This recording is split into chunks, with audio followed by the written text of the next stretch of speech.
David?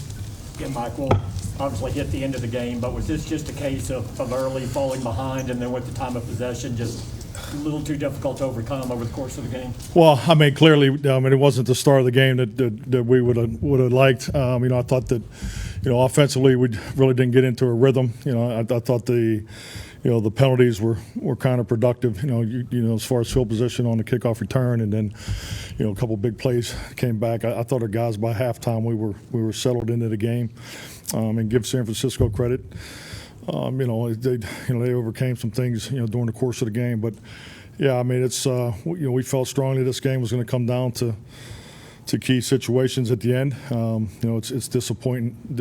We didn't get a shot there at the end of the game, but yeah, we were herky jerky. But I can't say enough how proud I am of our guys to continue to battle, and there was really no blink on the sidelines. I think clearly everybody, these last two plays, church clock, all those scenarios, we put a tremendous amount of time into it. We had a lot of confidence, trying to set up that last play. But yes, I mean our execution wasn't what we would have liked it to have been, clearly.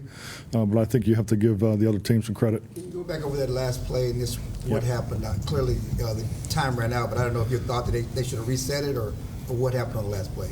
Have never seen that come down, the way it came down. As far as the collision between the umpire and the quarterback.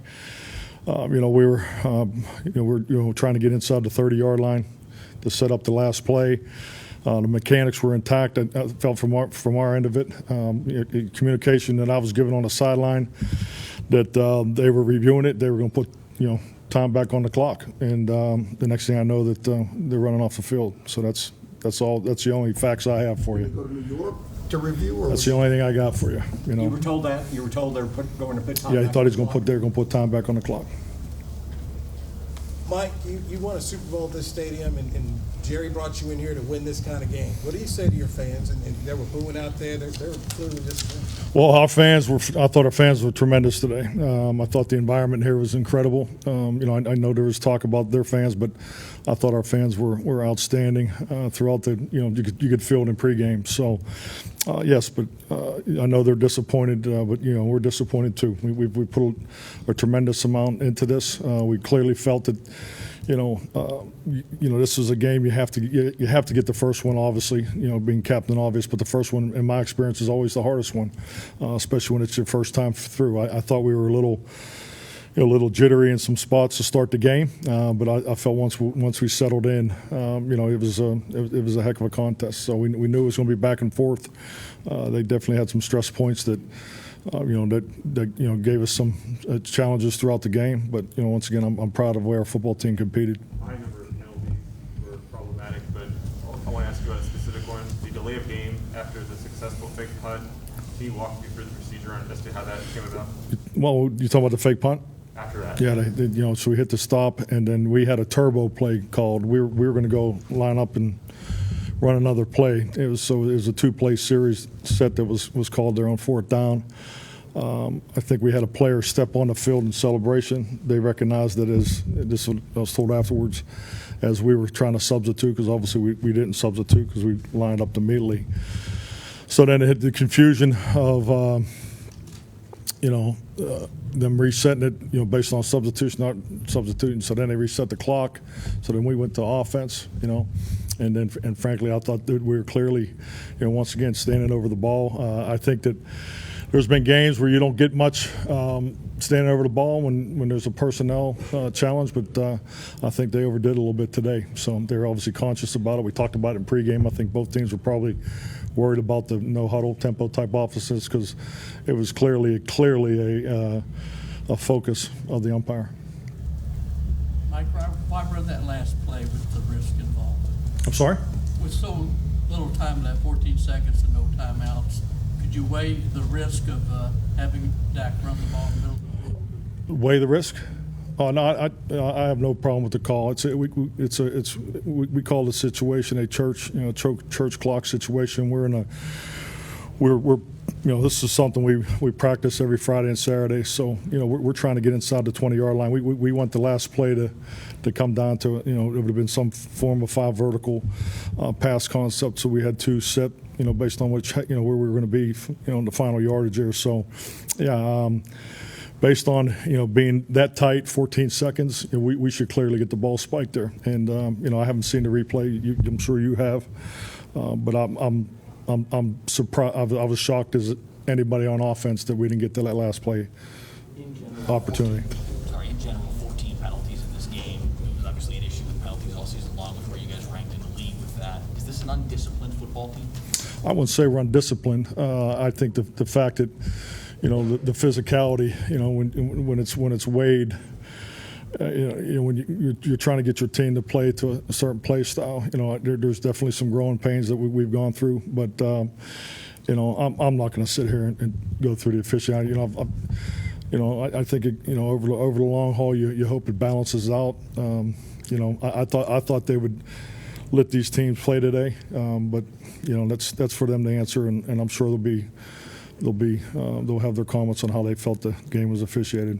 What did you tell your players after the game? Because like you said, you did a lot of good this year, but you weren't able to get through this game. It was abrupt, such an abrupt finish, because we clearly felt that this was the challenge that we needed to.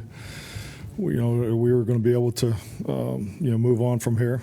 So yeah, I just shared my personal feelings to them. Mike, that the quarterback gets a lot of blame and a lot of credit, and Dak Prescott will obviously have his critics. What's the fair way to judge him after a loss like this? Oh, I think, number one, you got to look at the whole body of work. There's obviously a tremendous amount of good that went on this year to even put us in this position. So and it's definitely a team that has balance, from a personnel standpoint. We got 2 draft classes that are, in the draft and develop mode, and I feel like we've made some big steps there, and we got an excellent veteran group. So I think, like anything, this is going to sting for a long time. This is not really the time for moving forward conversations. I understand that. But I'm damn proud of Dak Prescott, and I'm super happy he's our quarterback. Talk about the sting, Mike, and you've been through this many times before, but like you said, this is your first time through with the Cowboys, your first time since that year off after Green Bay that you took to reflect. Does this hurt differently than other times? Hurts more. It definitely hurts more. The longer you're in this league, you understand that to be in this position is very hard to. It's very hard to accomplish. There's you think about what we went through as a football team, and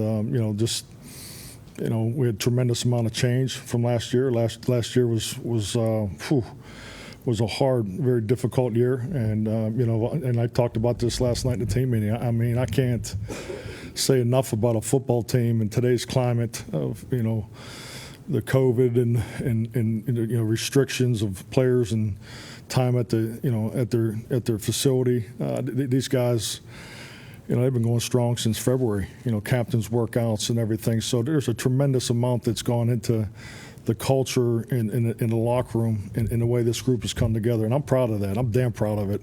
And I know they are. But we're disappointed as hell. This is a game we expected to win. Like I said, we felt this was going to come down to the fourth quarter at the end, because that's what history tells you that. And we didn't get it done. So for that, we'll deal with it. And then when the time comes, we'll start the journey, for next year. But there's been a lot that's been accomplished. You think about the personnel change, the coaching changes, and so forth. So we've done a lot of good.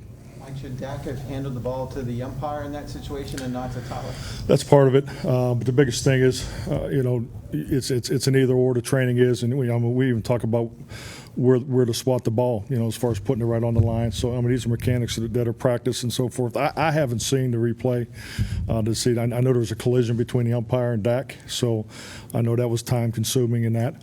But as far as the tempo, the 14 seconds, where we were trying to getting it clocked, above the 2 seconds, I felt that our mechanics were in order. So that's what I felt watching it live. What's the final count on the clock where you say, okay, you can run this play and still have time to get up and spike it? Is 14 the minimum?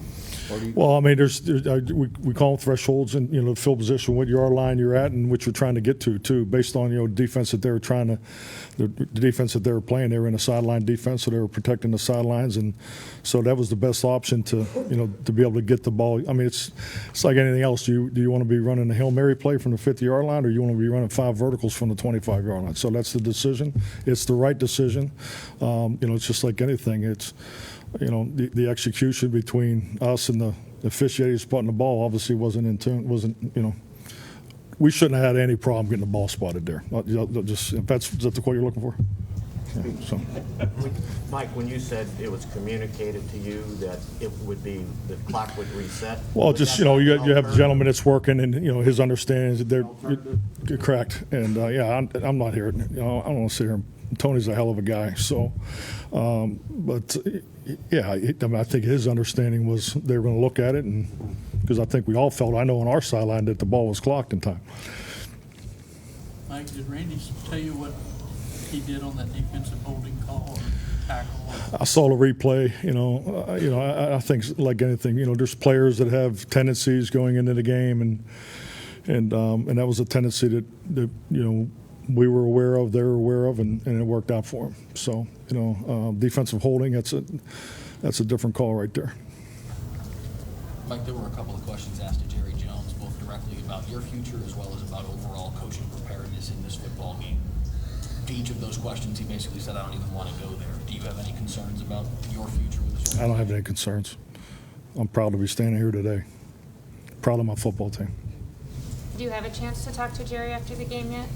Briefly, just briefly. Him and Steve, and everybody's in the locker room with the players. The start of the game, I apologize if you asked this earlier. The slow start, why do you think that has been something that's kind of came up today? Well, I mean, offensively, we had a hard time getting in the rhythm there. I think the timing of the penalties, I think they obviously stopped some drives, and you don't want to be in long D&Ds, with this defensive front, so that definitely didn't help us any. But I think once our guys settled into the second half, we knew it was going to be a challenge game. We knew it was going to be choppy, and when we watched it, we're going to wish that we executed better, but just wasn't quite good enough today. Good? Thank you.